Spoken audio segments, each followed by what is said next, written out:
Morning class 10th। आज की class में आपको डॉबेराइनर्स ट्रेड समझाने जा रहा हूँ।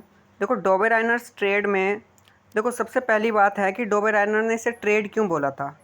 ट्रेड बोलने का मकसद ये था क्योंकि जो इसने एलिमेंट्स को क्लासीफाई किया था, इसने तीन तीन एलिमेंट का ग्रुप बनाया था। मतलब एक ग्रुप में तीन एलिमेंट ए बी सी, तो इस तरीके से इसने तीन तीन एलिमेंट का ग्रुप बनाया था। इसीलिए हम इसके जो रूल हैं इसे हम ट्राइड्स के नाम से जानते हैं, लॉ ऑफ ट्राइड।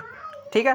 उसके बाद दूसरी बात जो आपको इम्पोर्टेंट जो जाननी ज़रूरी है वो है कि इसने अपने क्लासिफिकेशन में एटॉमिक मास को यूज़ किया था। अपने क्लासिफिकेशन में इसने एटॉमिक मास को यूज़ किया था। तो एक तो इसका लॉ ऑफ ट्रेड है, दूसरी बात एटॉमिक मास का यूज़ किया था। अब इसने देखो एटॉमिक मास का ऐसे यूज़ किया था, इसने कहा था जैसे अगर हम तीन एलिमेंट ए बी सी इसे इंक्रीजिंग ऑर्डर में लगाएंगे, when we arrange the elements in the order of increasing atomic mass, then the arithmetic mean of first and third element atomic mass of first and third element will be equal to the middle element। अब जैसे इसने इस तरीके से, जैसे पहला element ए है, दूसरा एलिमेंट बी है, तीसरा एलिमेंट सी है। पहले का एटॉमिक मास 1 है, दूसरे का 2 होगा, तीसरे का 3 होगा।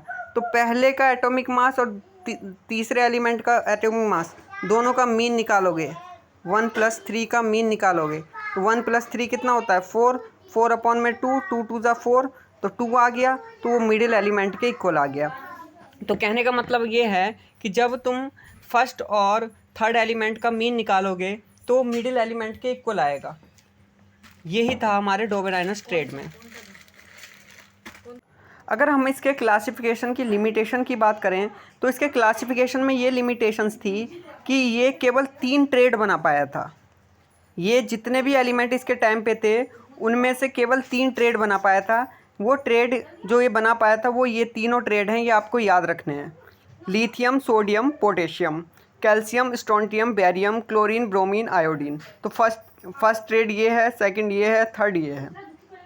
तो ये इस तरीके से, तो लिमिटेशन ये थी कि he was able to make only 3 triad of the known element of his time. अपने टाइम के जितने भी एलिमेंट इसके सामने थे उनके केवल ये 3 ट्रेड बना पाया था। ये इसकी सबसे बड़ी कमी थी जिसके वजह से इसका लॉ नहीं चल पाया। उसके बाद आ जाओ Newlands law of Octave. Newlands law of Octave जो है, लॉ ऑफ ऑक्टेव इसलिए बोलते हैं कि इसने एलिमेंट को 8-8 के एलिमेंट में ग्रुप, मतलब 8-8 एलिमेंट के ग्रुप में डिवाइड किया था, इसलिए हम इसके लॉ को लॉ ऑफ ऑक्टेव बोलते हैं। ठीक है। और दूसरी बात, लॉ ऑफ ऑक्टेव बोलने का मेन रीज़न ये है कि इसने म्यूज़िक का ऑक्टेव यूज़ किया था।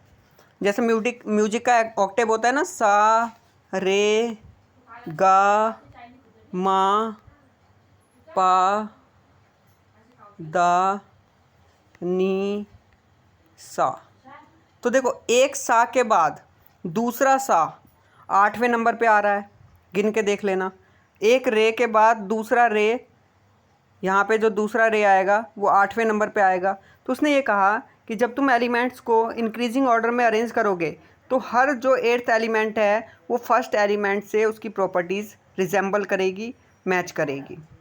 ये इसका, और दूसरी चीज़ देखो यहाँ पे मैं इसका पीरियोडिक टेबल बना रखा है। इस पूरे पीरियोडिक टेबल को आपको याद करने की ज़रूरत नहीं है, बट डॉबेराइनर के पीरियोडिक टेबल को आप याद कर लेना, इसे आपको याद करने की ज़रूरत नहीं है। ठीक है।